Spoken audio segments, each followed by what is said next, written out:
Buenas noches, estamos en las reuniones anuales del Grupo del Banco Mundial y el Fondo Monetario Internacional que se desarrolla este año en nuestro país. En esta oportunidad estamos con el ministro Jaime Saavedra, titular del sector educación. Ministro, muchas gracias por concedernos esta entrevista. Muy buenas noches. Quería comenzar la conversación preguntándole por la reforma educativa. ¿En qué estado está? ¿Cuánto hemos avanzado?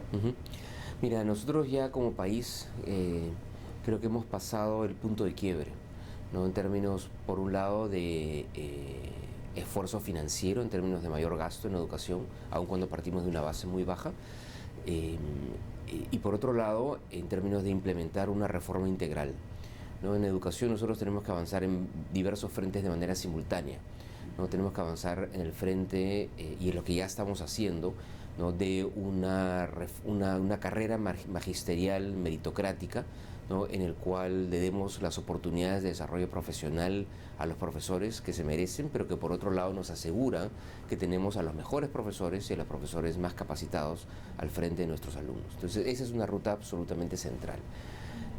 Un segundo pilar que es crítico es la gestión, ¿no? Es la mejora de la gestión de todo el sector educativo en su conjunto, pero en particular la mejora de la gestión de la escuela misma, ¿no? Empoderando al director, dándole mayores capacidades y mayor flexibilidad en términos del uso de recursos, y por otro lado seleccionando también otra vez a los mejores profesionales para dirigir a nuestras escuelas, ¿no? En el último año por primera vez hemos seleccionado de manera meritocrática a 15.000 docentes para que estén al frente de nuestras escuelas, porque son aquellos que mostraron las mejores capacidades pedagógicas y capacidades de gestión, pero aún a pesar de eso tenemos que darles un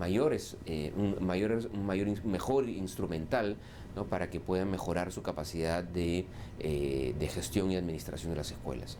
Un tercer pilar es la infraestructura. Tenemos un déficit de infraestructura muy grande en nuestro país, lo calculamos en 60.000 millones de soles, aproximadamente 10% del PBI, ¿no? Porque hemos acumulado varias décadas en el cual hemos invertido poco y lo poco que hemos invertido además no lo hemos mantenido, ¿no? Entonces tenemos un déficit inmenso, ¿no? En infraestructura, particularmente en zonas rurales y en la selva.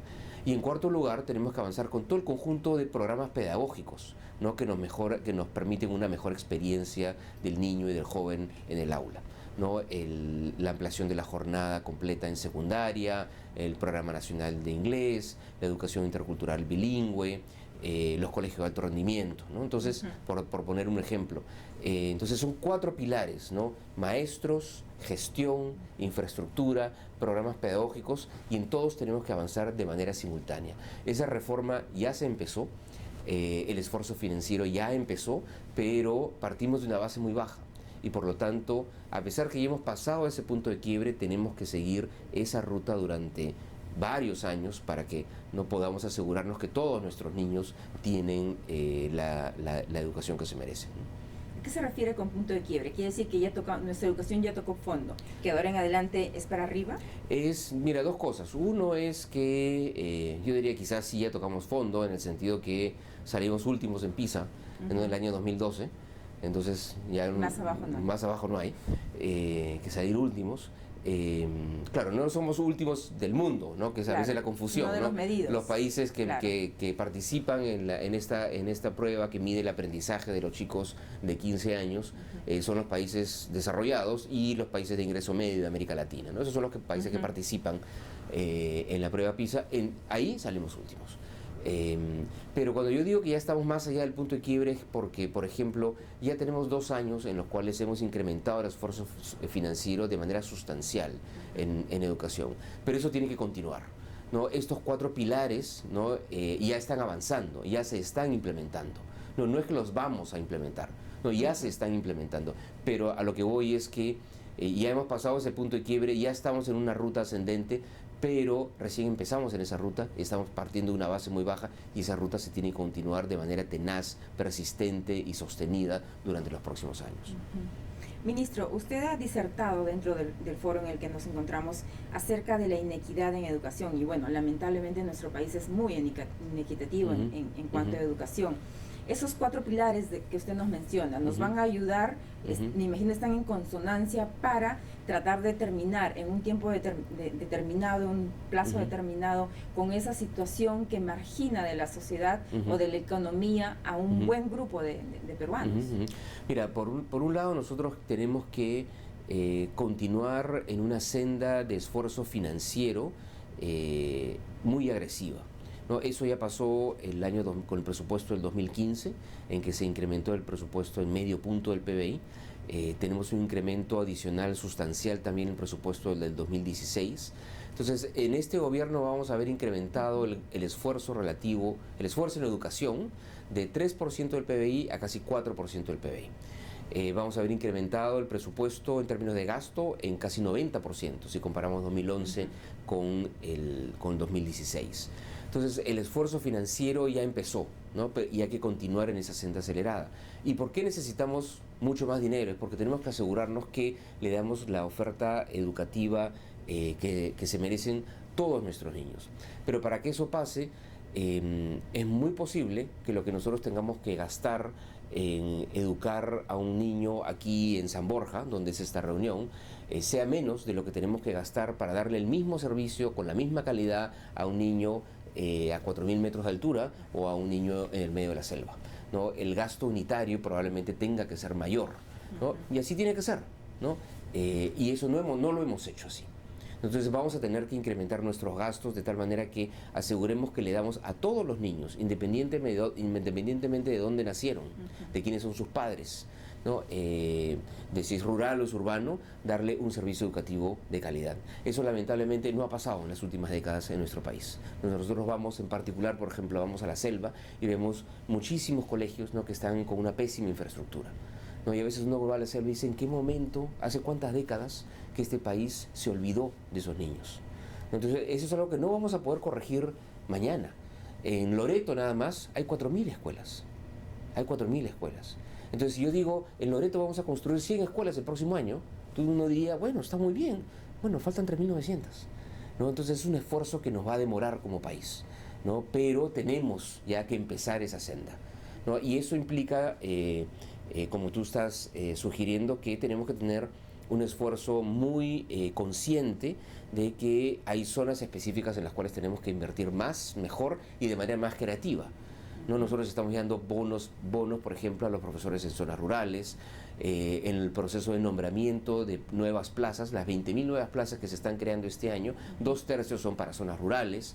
Tenemos una nueva propuesta arquitectónica para colegios en la selva que acabamos de licitar y que acabamos de dar la buena pro. Entonces, para poder ir cerrando estas brechas tenemos que invertir más, pero también invertir de manera más creativa, ¿no? Para poder darles el servicio adecuado, ¿no?, a todos los niños en el país. Ahora, hablando de recursos que usted ha mencionado y que es un tema central en el problema que tenemos, en la brecha que tenemos en el sector educación, ¿qué tanto va a impactar, o si es que va a impactar o no, el tema de la desaceleración y los menores ingresos fiscales en esta meta de llegar al 5.5 del PBI destinado a educación? Mira, algo impacta, porque obviamente un año en el cual ya se está previendo que hay un déficit. El próximo año tenemos un año complicado, ¿no? Porque ya prevemos que va a haber un déficit fiscal y tenemos el fenómeno del niño, pero nosotros tenemos que hacer el esfuerzo porque la inversión en educación sea acíclica, ¿no? Que no sea ni procíclica ni contracíclica, ¿no? Sino que no esté relacionada al ciclo económico, ¿no? Tenemos que asegurar una senda de crecimiento del gasto en la educación, ya que nos permita llegar eventualmente, como dices tú, a ese 5.5% del PBI que debería ser nuestra meta para el 2021.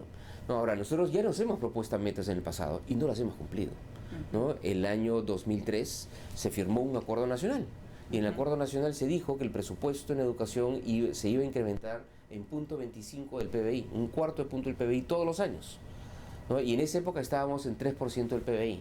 Bueno, pasaron 10 años y hemos seguido en 3% del PBI. No, recién el año pasado, definiendo el presupuesto del 2015, se tomó la decisión con el presidente y el presidente al momento final ya de tomar la decisión de a dónde se destinan los recursos, de empezar a recuperar el tiempo perdido. Y no se incrementó el presupuesto en 0.25, se incrementó el presupuesto en 0.5, en el doble de lo que dijo el acuerdo nacional 10 años atrás. Entonces eso es algo que lamentablemente como país no cumplimos en esos últimos 10 o 12 años, y ese es un tiempo perdido que hay que recuperar. Esto está en consonancia con lo que usted mencionó en Perumín, ministro, respecto a que en el Perú todavía tenemos la idea de que a educación se le destina lo que sobra, ¿no? Lo que no tiene otras urgencias, entre comillas. ¿Cómo hacer para cambiar este chip, ministro? O sea, estamos próximos a un cambio de gobierno y con el riesgo siempre latente de que esta senda que hemos logrado en los 2 últimos años se trunque una vez más. Mira, al comienzo de este gobierno el gasto por alumno de educación básica estaba por encima de los $650 por alumno. Ahora está en $1.000 por alumno, ¿no? Pero $1.000 por alumno todavía es un gasto bajísimo. Es un gasto bajísimo. Chile está casi en 3.000. Y los países desarrollados se pelean entre ellos por ver qué es más eficiente, si gastar 8.000, gastar 10.000, gastar 12.000 por alumno. Nosotros gastamos 1.000.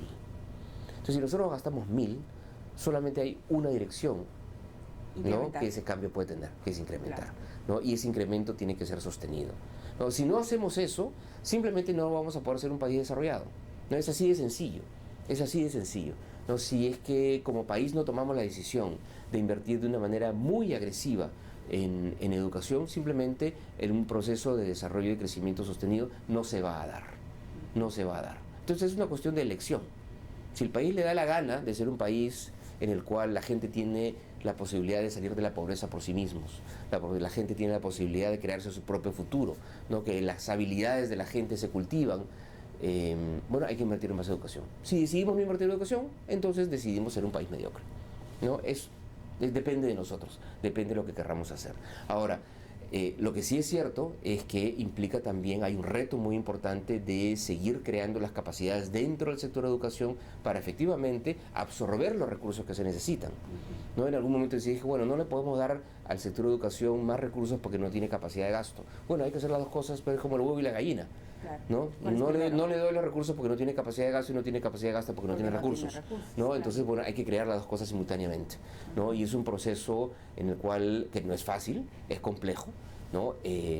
Pero en el cual hay que avanzar, ¿no? Y eso es algo que se está haciendo en el Ministerio, ¿no? Nosotros tenemos ahora un equipo, por ejemplo, en planificación y presupuesto, ¿no?, en el cual hay un conjunto de gente con conocimientos en temas presupuestales, en gestión pública, que es absolutamente central para poder expandir los programas pedagógicos que se han estado diseñando, ¿no? Entonces, esa capacidad se tiene que expandir, no solamente en el ministerio, en las unidades de gestión local y en las escuelas mismas, ¿no? ¿Eso va a ser fácil? No. ¿Eso va a ser rápido? Tampoco. Pero es una senda en la cual ya estamos y en la cual tenemos que continuar.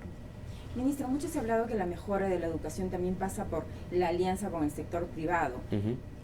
¿Cómo está avanzando este tema y cuáles son, digamos, las debilidades que todavía tenemos en respecto a esta mutua colaboración? Mira, por un lado, en los temas de infraestructura, por ejemplo, nosotros estamos buscando nuevos mecanismos para acelerar nuestra inversión y hacerla de mejor calidad.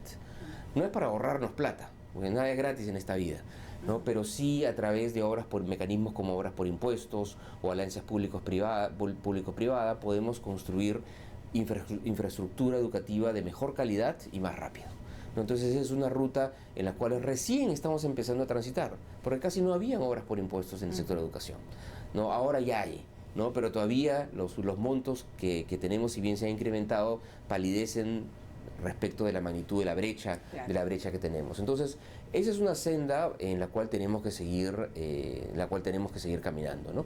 Y por otro lado, ya en lo que se refiere a la provisión privada, ¿no?, de la educación tanto básica como la educación superior, nosotros estamos como muchos otros países en los cuales ha habido una expansión importante, ¿no?, de la oferta privada, pero sí tenemos una responsabilidad como Estado de asegurarnos que esa oferta privada sea de buena calidad, ¿no? Y lamentablemente es una oferta privada muy heterogénea. Hay oferta privada tanto en la educación básica como en la educación superior excelente, y también hay oferta privada en la educación básica y en la educación superior de muy mala calidad, ¿no? Entonces tenemos que mejorar nuestros mecanismos de fiscalización, de supervisión, de monitoreo, porque la responsabilidad del Estado es que todos los niños, todas las niñas, todos los jóvenes tengan una educación de buena calidad. No importa si el que la provee es el sector público o es el sector privado, ¿no? Entonces en eso todavía tenemos que trabajar mucho más. Conversaba ayer con Inés Temple, ministro, y nos comentaba sobre casos que ella ha visto del tema género en la educación y cómo todavía las mujeres están en algunos bolsones de nuestra población bastante marginadas. ¿Está dentro de las prioridades también cambiar ese escenario? Mira, en lo que se refiere a acceso, y hay muy pocas diferencias, y es más, en el acceso a la educación superior, inclusive las chicas tienen mayores tasas de ingreso que los chicos, ¿no? Entonces, en lo que se refiere a acceso, digamos que ya no tenemos diferencias, ¿no? Lo que sí nos preocupa, por ejemplo, es que las tasas de deserción en la secundaria, ¿no? Sí, ahí todavía tenemos tasas altas, en verdad en ambos, tanto en chicos como en chicas, pero por razones distintas, ¿no? Los temas de embarazo precoz son temas que nos preocupan mucho, particularmente en zonas rurales y en zonas de selva. Entonces ahí son áreas en las cuales todavía tenemos que trabajar mucho más como país, ¿no? Muy bien. Muchísimas gracias, ministro Saavedra, por darnos unos minutos para atendernos. Muy amable. Muchas gracias.